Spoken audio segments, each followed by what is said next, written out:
Southern Woods and Waters TV. That's where you want to be. Foggy mornings in the field, from the creek with rod and reel, doing what we love in Tennessee. Patriot Demolition presents Southern Woods and Waters with Hugh McNaughton and Brandon Dowdy.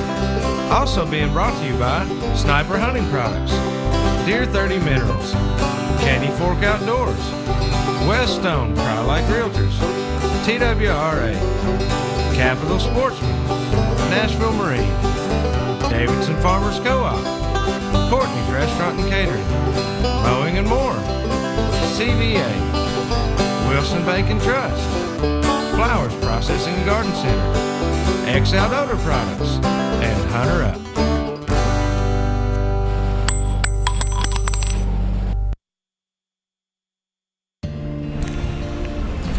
Welcome everybody to this week's edition of Southern Woods and Waters.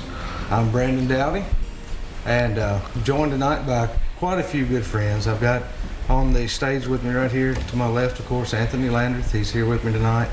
And guys, as you probably already know, we've got a little bit different subject to tackle tonight than normal. And it's been kind of a tough week for all of us, and we've got a lot going on here at the studio. But if any of you guys have not heard yet, this past Saturday night, Hugh McNaughten passed away. And he has left behind a legacy that just can't be replaced. And he's smiling down on us right here tonight, I guarantee you.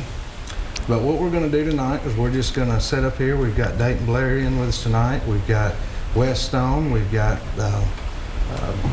Jim Flowers, Nana Flowers, and just a lot of friends are in the studio tonight with us, and we're going to be sharing some stories and some memories that we have of him. That's right. Just all the great things that he did over the years. Our buddy Hugh. That's right. It is. It's all about Hugh. Smiles, laughter, and it didn't matter if it was bad or good. My buddy had us covered, and y'all's buddy. It's our friend. Yeah. It's our colleague.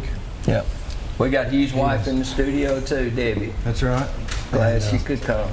Got family in here, and just a pretty packed house in here tonight. Matter of fact, we couldn't have bust in all the people that could be in here tonight. Right, right. Absolutely. So, but guys, we just we miss him like crazy. We know that everybody's going to, but you know, Hugh was the type that he'd have told us, he'd have said, y'all get your butts down there. Any other way. Just keep the butt ruts going. He'd have said, y'all get your butt down in the studio.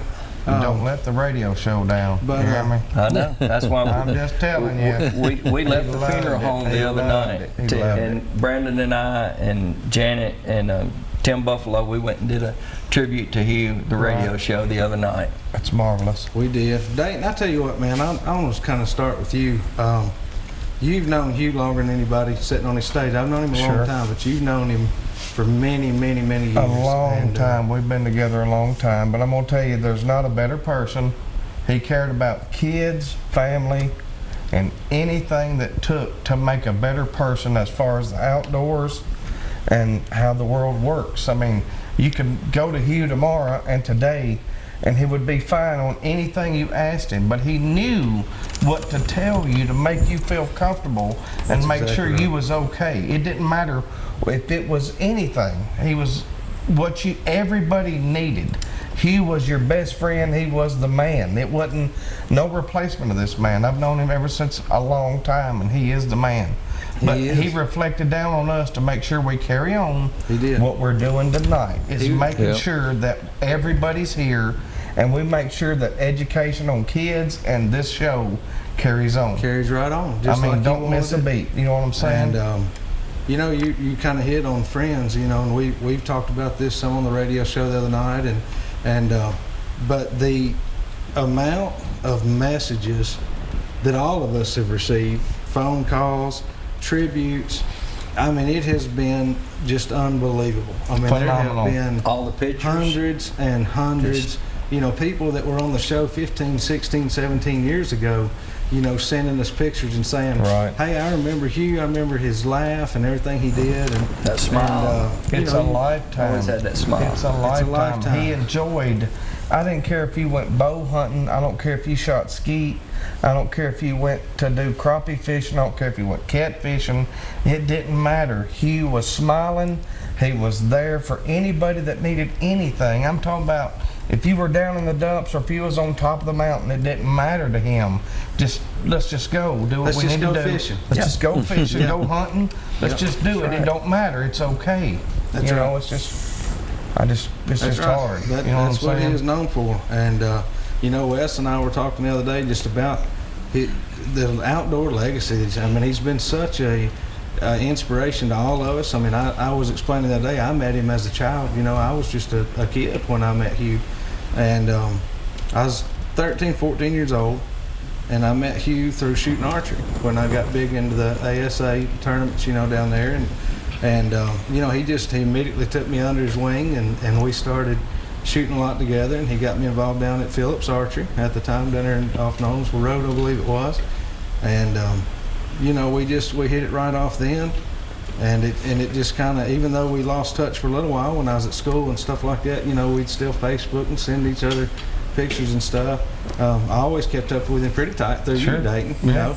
And then, you know, it just all came full circle. You know, but he loved his grandbabies. He loved them grandbabies. Like it was no other. Babies. Yes, he loved everybody. Your baby like she was his own. That's right. Yeah. He sure loved Daisy. I know, but he loved his grandbabies too. Yeah, I know he did. Oh, I know he did. I've heard so many stories and everything about all that, and it's just the world works that way, and we're very fortunate to have everybody together like we do now. That's right. To improve the world for every other human that wants to hunt and fish and communicate with people that want to do stuff together, not be by themselves and isolate and want to go, hey, I've got a hunting camp for myself. Well, Bubba, let me go with you. Don't just hoard that stuff up. Let's do it. Let's make everybody difference. And that's how I remember Hugh the most. You know, Hugh had a vast knowledge of everything outdoors, hunting and fishing. I mean, he'd done it all. He lived the hunting and fishing world for 20 years, but he was humble, and he never claimed to be the expert. At anything. The legacy he wanted to leave was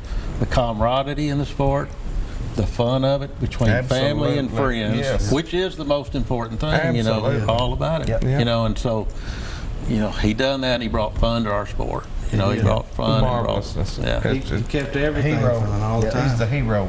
Yeah. Something you said, Wes, just now is that, you know, he may have been an expert in some things. Oh, yeah. But I know just on the radio show, when we'd have people in there that was in that same field, he never showed his hand. He was the expert. Right. He just always humble. You know? That's right. He interviewed those folks almost as if he didn't know a lot about what they was talking like he'd never been fishing exactly. That's right. Yes, that's right. Because that's what he wanted you to know. That's exactly he had your experience, whether you'd caught anything or not.